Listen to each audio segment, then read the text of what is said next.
Dakwa kerajaan Melayu gagal, Zahid bengang hentam Tommy Thomas. Dakwa Perdana Menteri gagal, UMNO cabar Perikatan Nasional tarik sokongan. Warisan beri ucapan salam perpisahan pada Tun M dan Anwar. Guna kod merpati, Rafizi gesa kerajaan bongkar layanan istimewa Najib. Tommy Thomas tuduh Mahathir letak jawatan sebab tak cukup Melayu.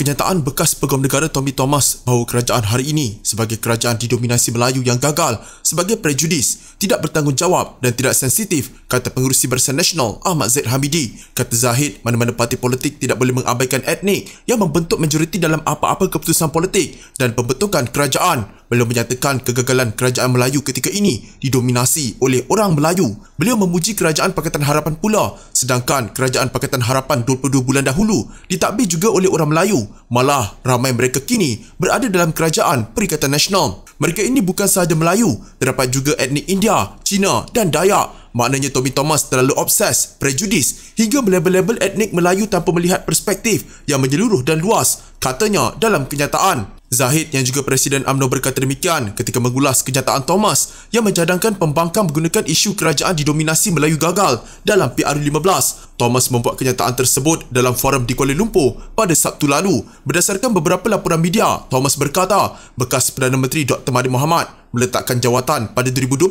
atas tanggapan kerajaan pada masa itu tidak cukup Melayu yang kemudiannya disusuli dengan kerajaan diketuai Perikatan Nasional dan Barisan Nasional. Bagaimanapun dia Thomas 2,5 tahun selepas Pakatan Harapan tumbang dan ditadbir oleh dua kerajaan yang didominasi pimpinan Melayu. Apa yang didapati olehnya dan pengundi Melayu adalah pencapaian yang tidak memuaskan. Sementara itu, Zahid juga membangkitkan sikap Thomas itu bukan baru dan dinyatakan dalam bukunya sebelum ini.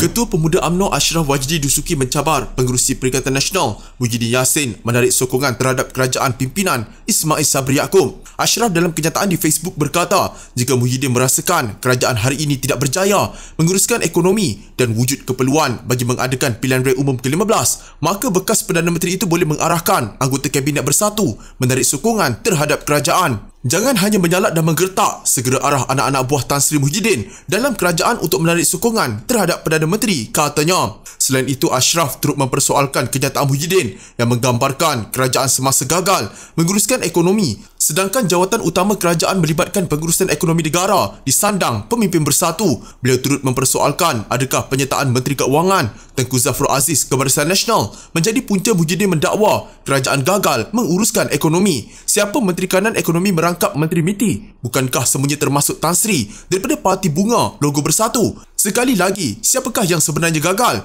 Tengku Zafrul diisyaratkan oleh Tan Sri sendiri untuk kekal sebagai Menteri Keuangan zaman Ismail Sabri, terus diisytiharkan gagal juga. Soal Ashraf. Semalam Muhyiddin menyarankan Ismail membubarkan Parlimen bagi memberi laluan kepada PRU15 jika gagal menguruskan ekonomi dan negara dengan baik. Sehubungan itu, Perdana Menteri membalas kenyataan itu dengan menyatakan jika kerajaan dikatakan gagal menguruskan ekonomi dan negara, ia bermakna Majlis Pemulihan Ekonomi Negara dipengerusikan Muhyiddin juga gagal apabila ditugaskan menjadi penasihat kepada kerajaan.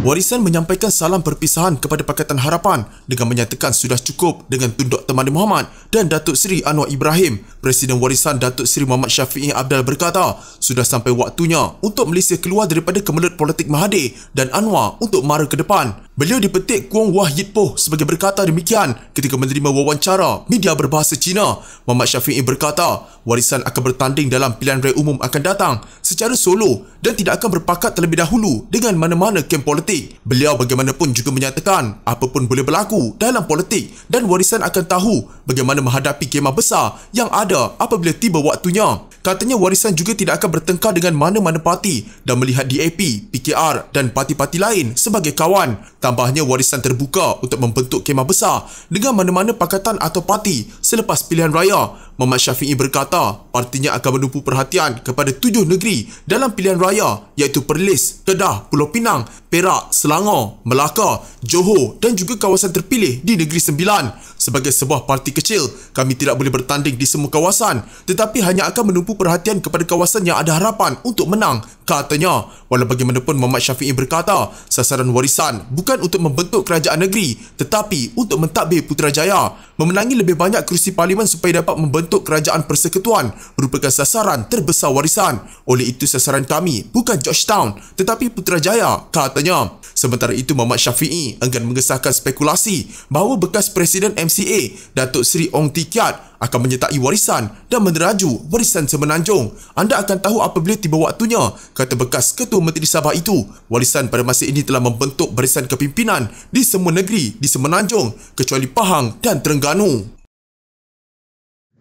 Tulisan-tulisan di Facebook Najib Razak tidak menggambarkan keadaan kesihatannya yang teruk, kata Timbalan Presiden PKR Rafizi Ramli. Rafizi berkata bekas Perdana Menteri Barisan Nasional itu kelihatan seperti mempunyai akses bebas kepada dunia luar yang mungkin mengesahkan dakwaan berkaitan layanan istimewa kepada merpati di penjara. Sejak beberapa hari lalu beredar dakwaan layanan istimewa diberikan terhadap Najib yang dirujuk dengan nama Kod Merpati di media sosial. Dakwaan itu antaranya melibatkan pengubahsuaian ruang penjara untuk Najib dan rancangan untuk membawa dia ke hospital rehabilitasi ceras HRC bagi memudahkannya menerima tetamu dan mendapat kemudahan orang kenamaan VIP. Bercakap kepada Malaysia Kini, Rafizi berkata dia pada mulanya enggan mengulas mesej yang tersebar itu kerana tiada nama penulis. Bagaimanapun, kata bekas ahli parlimen pandan itu lagi, mesej di Facebook Najib semalam mengulas pendekatan PKR untuk mendekati pengundi atas pagar menarik perhatiannya. Saya keliru. Rakyat diberitahu bahawa kesihatan Najib tidak baik, tetapi sebaliknya dia nampak macam sihat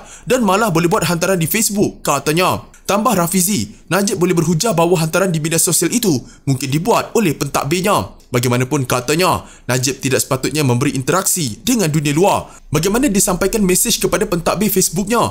Lebih-lebih lagi, bagaimana dia tahu apa yang saya cakap semasa pelancaran jentera pilihan raya PKR pada Ahad lalu, katanya. Menurut Rafizi lagi, jika benar Najib akan dihantar ke HRC, ia sekaligus mengukuhkan dakwaan di internet itu. Dan ini isu serius yang Perdana Menteri, Menteri Dalam Negeri dan Kerajaan perlu jawab, katanya. Najib sedang menjalani hukuman penjara 12 tahun selepas Mahkamah Persekutuan mengekalkan sabitan dan hukuman terhadapnya dalam kes dana 40 juta ringgit SRC International Sendi Berhad. Dia dimasukkan ke hospital Kuala Lumpur minggu lepas dan dikatakan menghadapi masalah ulcer perut dan darah tinggi. Semasa dipenjarakan, Presiden PKR Anwar Ibrahim juga pernah dimasukkan ke HRC. Rafizi bagaimanapun berkata, kes itu agak berbeza sama sekali kerana barang keluar masuk diperiksa, termasuk kertas dan buku nota peguam. Anwar juga, kata Rafizi, sudah menghabiskan masa beberapa tahun di dalam penjara sebelum dipindahkan ke HRC serta mempunyai alasan perubatan yang sah.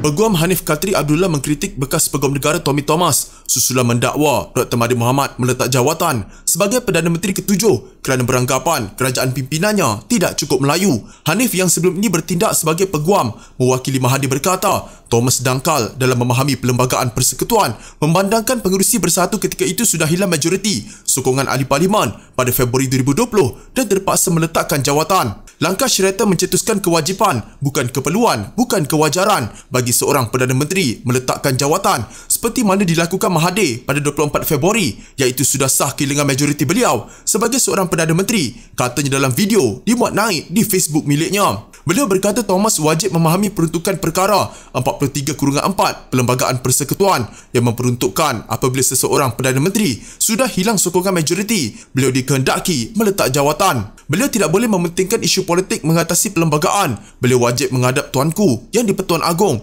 untuk meletakkan jawatan yang mana dilakukan Tun selepas Ahli Bersatu dan yang lain telah keluar daripada Kerajaan Pakatan Harapan, katanya sambil menuntut Thomas membuat permohonan maaf atas kenyataannya. Hanif juga mendakwa Thomas sebagai berpaut kepada fahaman rasis ketika menjadi Peguam Negara dan ia tersulam seli dengan bukunya My Story, Justice in the Wilderness. Kita boleh tengok bagaimana beliau mengharapkan dan berpandukan kepada pendapat peguam swasta yang bukan Melayu dan beliau mengetepikan peguam-peguam kanan di Pejabat Peguam Negara. Saya serahkan kepada Tommy Thomas untuk menyatakan yang sebenar dan meminta maaf tentang fahaman beliau. Kononnya fahaman kolot beliau, mana-mana sistem urus takbir berpusat konsep Melayu maupun Islam adalah gagal. Dalam forum pada Sabtu, Thomas menggesa pembangkang mewujudkan persoalan kepada pengundi sama ada mempunyai kerajaan Melayu akan menjadikan negara lebih baik dan cekap. Beliau mendakwa Punca Mahathir meletak jawatan sebagai Perdana Menteri kerana beranggapan kerajaan diterajuinya tidak cukup Melayu. 2,5 tahun kemudian, kabinet didominasi orang Melayu dengan bukan Melayu diketepikan. Katanya seperti dilaporkan,